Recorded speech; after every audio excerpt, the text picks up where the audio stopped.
Assalamualaikum, jumpa lagi dengan Brian Edison. Kali ini memberikan tip otak-atik sendiri, atau tip dan trik otak-atik sendiri, karena selalu ada saja permasalahan di rumah tangga ini. Selesai yang ini ganti yang itu. Begitu kemarin listriknya tiba-tiba konslet ya, karena hujan deras, mungkin kena airnya di tembok gitu ya. Begitu kali ini pompa air Brian jebol tabungnya ya.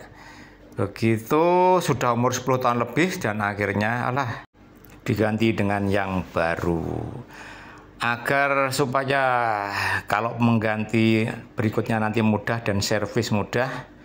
Ini cara membuat atau mengganti atau mengakali pipanya agar kalau waktu mengganti tidak kesulitan. Jadi fleksibel untuk pompa air itu, dan apabila di servis juga gampang ngelepasnya. Begitu yang dapat saya infokan, mungkin tutorial ini berguna. Ikuti berikut ini, oke?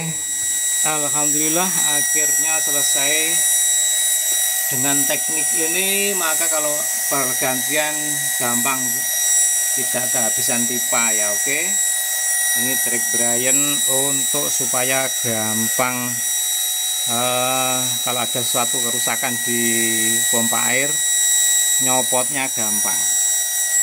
Oke, begitu yang dapat saya infokan penggantian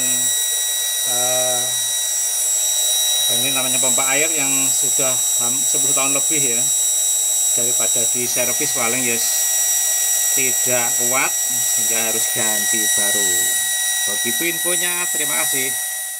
Jadi triknya yaitu pada pompa air kita buat selang yang fleksibel, yang kuat, jadi mudah penggantiannya. Jadi kita lihat di gambar itu selang fleksibel, kemudian kita klem dengan klem baut, oke, sehingga kuat.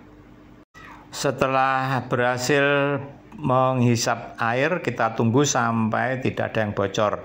Begitu ada yang bocor, harus kita baut lagi, kita kuatkan sampai tidak ada yang bocor. Demikian trik dan tip dan trik untuk supaya penggantian pompa air mudah dan servisnya. Terima kasih.